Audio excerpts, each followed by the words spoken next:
Kabar baik, Menteri Haji dan Umroh Irfan Yusuf mengungkap bahwa ongkos penerbangan haji tahun 2026 berpotensi mengalami kenaikan signifikan. Meski begitu, Presiden meminta biaya tak dibebankan kepada jemaah haji.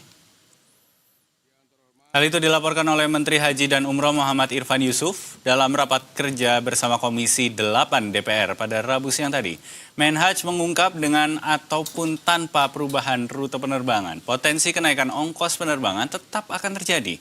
Adapun penyebab kenaikan dipengaruhi tingginya harga bahan bakar pesawat atau aftur dan melemahnya nilai tukar rupiah terhadap dolar sekarang ini.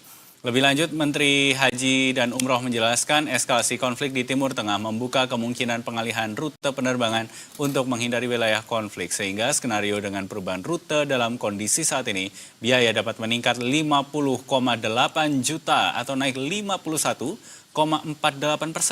Sementara skenario tanpa perubahan rute peningkatan biaya lebih rendah, yakni 46,5 juta rupiah atau naik beberapa persen. Kendati begitu, Gus Irfan menegaskan Presiden Prabowo Subianto meminta kenaikan ongkos penerbangan haji tidak dibebankan kepada calon jemaah haji.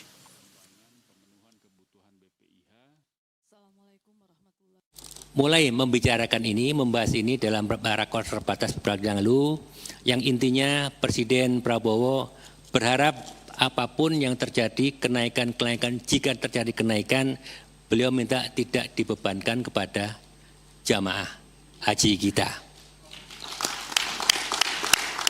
Dalam skenario tanpa perubahan rute, biaya rata-rata per jemaah naik menjadi sekitar 46,9 juta atau meningkat 39,85%. Sementara pada skenario perubahan rute, biaya meningkat lebih tinggi menjadi sekitar 50,8 juta atau naik hingga 51,48%. Dan pemirsa, ibas konflik Timur Tengah, harga aftur yang melejit hingga 2 sampai dengan 3 kali lipat. Hal ini tentunya akan berdampak pada penerbangan jemaah haji ke Tanah Suci. Meski demikian, kenaikan harga aftur dipastikan pemerintah tidak akan membebani jemaah ibadah haji tahun ini. Dan langsung saja pemirsa, untuk mengetahui hal ini secara mendalam, kita sudah terhubung secara virtual bersama dengan Jubir Kementerian Haji dan Umroh. Sudah ada Pak Iksan Marsha. Selamat sore Pak Iksan, ada Anissa dan juga Dev di studio. Pak Iksan, kita ketahui bahwa harga aftur naik, bahkan dalam laporan Menhaj bersama dengan Komisi 8 DPR tadi siang, ini harga ataupun ongkos perjalanan haji ini akan juga berpotensi naik signifikan. Meskipun kita garis bawahi bahwa Presiden Prabowo Subianto tidak ingin kenaikan tersebut membebani masyarakat. Sebetulnya nanti mekanismenya karena ada kenaikan ini akan seperti apa? Akan diwadahi oleh siapa dulu ini? Baik, terima kasih Mbak Anissa dan juga Mas Dev di studio. Dan pertama, memang kita melihat bagaimana dinamika yang terjadi di Timur Tengah dan juga geopolitik global dalam hal ini dan juga berkaitan dengan penyelenggaraan ibadah haji. Tadi bersama Komisi 8 DPR RI kami menggelar rapat kerja bersama berbicara tentang berbagai isu-isu aktual serta berbagai catatan berkaitan dengan perkembangan pelaksanaan penyelundupan jamaah akan diberangkatkan. Betul, kita menyoroti kenaikan aftur saat ini memang sangat signifikan akibat dinamika geopolitik di Timur Tengah dan ini berdampak langsung pada biaya operasional penerbangan haji. Namun pemerintah berdasarkan arahan Bapak Presiden sangat jelas. Tadi sore kita juga menyimak taklimat yang dihadirkan oleh pemerintah, Presiden Republik Indonesia Prabowo Subianto berbicara tentang bagaimana ikhtiar untuk menghadirkan rasa aman dan juga jaminan bagi penyelenggaraan ibadah haji, khususnya berkaitan dengan kenaikan aftur tadi yang tidak akan dibebankan kepada jamaah. Mbak Anissa, artinya kita bisa melihat bagaimana dinamika yang terjadi dan juga arahan Presiden dan peran pemerintah dalam mengelola dampak ini agar tidak mengganggu penyelenggaraan ibadah haji dan juga tidak membebankan tadi berkaitan dengan kenaikan biaya kepada jemaah. Baik, Pak Iksan, mohon penegasan begitu. Ini artinya ketika ada biaya haji yang membengkak sementara calon jemaah haji ini tidak dibebankan kenaikan biaya itu, lalu seperti apa teknis untuk mengcover kenaikan biaya itu? Apakah ada dana yang sudah disiapkan oleh pemerintah untuk menutup selisih dari kenaikan harga yang terbaru ini? Baik, Mas Dev, pemerintah memastikan bahwa kenaikan biaya akibat aftur tadi tidak dibebankan kepada jamaah. Di tahun ini kita tegaskan bagaimana keputusan yang tegas juga disampaikan oleh Bapak Presiden bahwa jemaah tetap membayar sesuai skema yang telah ditetapkan di awal dalam penetapan biaya penyelenggaraan ibadah haji, dan juga bicara tentang selisih akibat kenaikan biaya tersebut yang ditangani langsung oleh negara.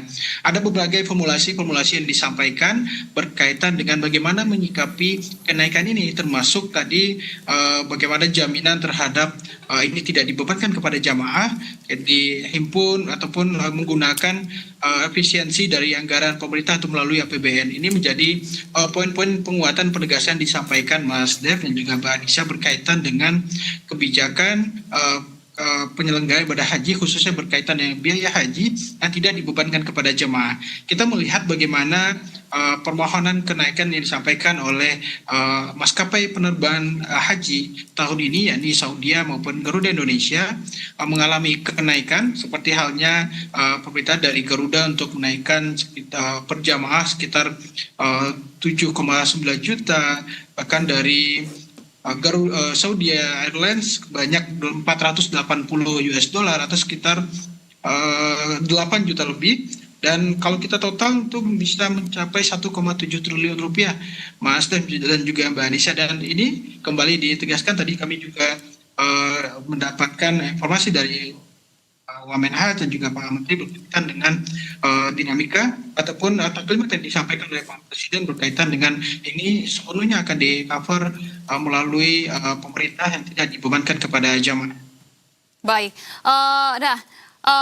Mas, tapi kalau kita lihat begitu ya terkait dengan skenario-nya, bahkan tadi dalam laporan ataupun dalam rapat bersama dengan Komisi 8, Pak Menteri juga menyampaikan akan ada beberapa skenario terkait dengan kenaikan yang ini kita ketahui tidak akan dibebankan kepada jemaah haji. Ada skenario dari mulai pengalihan rute karena juga menghindari wilayah-wilayah konflik begitu, dan juga ada skenario tanpa adanya pengalihan rute. Sebetulnya dari dua skema ini mana yang kemudian betul-betul akan ditetapkan, yang kemudian betul-betul akan diambil oleh pemerintah, dan jika menantikan ataupun jangka waktu begitu ya, pertimbangan apa saja yang akan dilakukan? Baik, Mbak Anissa, pertama memang perlu kami sampaikan bahwa skenario ataupun skema-skema yang dihadirkan seperti tadi yang disampaikan oleh Pak Menteri, tentu kita berangkat dari dinamika geopolitik yang terjadi. Bahkan jika proyeksi pemberangkatan jamaah tadi juga bicara tentang mekanisme penerbangan, dan kita juga melihat berbagai skenario-skenario yang dihadirkan, karena ini tentu lagi-lagi berangkat dari situasi yang terjadi di kawasan khususnya di Timur Tengah, dan juga jalur keberangkatan jamaah dari tanah air menuju tanah suci. Dan tentu kalau kita bicara tentang kepastian jalur skenario mana yang digunakan, yang jelas yang pertama tentu kita akan berbicara tentang prinsip keamanan dan kehati-hatian dalam keselamatan bagi jamaah kita yang perlu dihadirkan, sehingga kita terus berkoordinasi dengan otoritas Arab Saudi bicara tentang bagaimana berkaitan dengan penyelenggaraan ibadah haji dan juga aspek-aspek keamanan, dan termasuk tadi kenaikan skenario berkaitan dengan kenaikan sudah dipastikan bahwa berkaitan dengan skenario tidak perlu melakukan pengalihan jalur penerbangan tadi, misalnya dengan pemerintah mengakomodir misalnya tadi dengan kenaikan harga aftur misalnya tadi dengan angka yang juga disampaikan sekitar 1,77 triliun rupiah, sehingga dengan jalur penerbangan yang seperti biasa. Karena memang lagi-lagi kita bicara soal skenario ini juga berangkat dari pertemuan bersama Komisi 8 DPR RI beberapa waktu lalu membicara tentang skenario-skenario yang perlu kita hadirkan. Namun Mbak Anissa dan juga Mas Des, perlu kami sampaikan bahwa hingga hari ini melalui otoritas Arab Saudi menyampaikan kepada kita pemerintah Indonesia dan juga khususnya kepada Kementerian Haji dan Umroh bahwa situasi saat ini masih terkendali, aman, dan juga jaminan untuk keselamatan jamaah haji Indonesia yang berangkat ke Tanah Suci untuk melaksanakan ibadah haji. Artinya tentu yang perlu kita menjadi catatan kita adalah bagaimana proses pemberangkatan jamaah di tengah eskalasi misalnya, ataupun memastikan keamanan jamaah kita untuk berangkat ke ibadah ke Tanah Suci. Meskipun tadi ada bicara soal kenaikan aftur yang perlu kita mitigasi dengan skenario-skenario yang dihadirkan Mbak Anissa dan juga Mas Dev. Baik, kalau begitu Pak Ihsan, ini kita sudah bisa memastikan bahwa biaya haji tidak akan naik dari sisi jemaah hajinya. Kemudian untuk keselamatan dan keamanan jemaah ini juga akan dipastikan begitu agar para jemaah bisa melaksanakan ibadah dengan tenang dan juga aman begitu. Tapi kemudian apa yang perlu dipesankan kepada jemaah untuk menghadapi situasi yang ada sekarang, mengingat tadi ada skenario untuk pengalihan rute, artinya kemungkinan perjalanan dari Indonesia menuju ke Tanah Suci akan lebih panjang untuk dilakukan di tahun ini dengan adanya skema pengalihan rute itu. Apa yang harus disiapkan oleh jemaah? Pertama tentu kita ingin memastikan kepada jamaah haji Indonesia tetap tenang dan juga mempersiapkan fisik dan juga berkaitan dengan persiapan fisik dan juga kesiapan secara batinnya berkaitan dengan penyelenggaraan ibadah haji, Mas Dev, karena memang kita juga ingin menghadirkan rasa aman dan nyaman bagi jamaah kita untuk melaksanakan ibadah haji di Tanah Suci, termasuk tadi juga menyampaikan dalam pembekalan manasik juga bagaimana jamaah kita siap dengan berbagai kemungkinan dan juga bagaimana proses perjalanan jamaah menuju Tanah Suci. Baik itu tadi juga ada bicara tentang masa penerbangan yang relatif mungkin lebih lama, dan itu baru wacana, baru skenario yang kita hadirkan.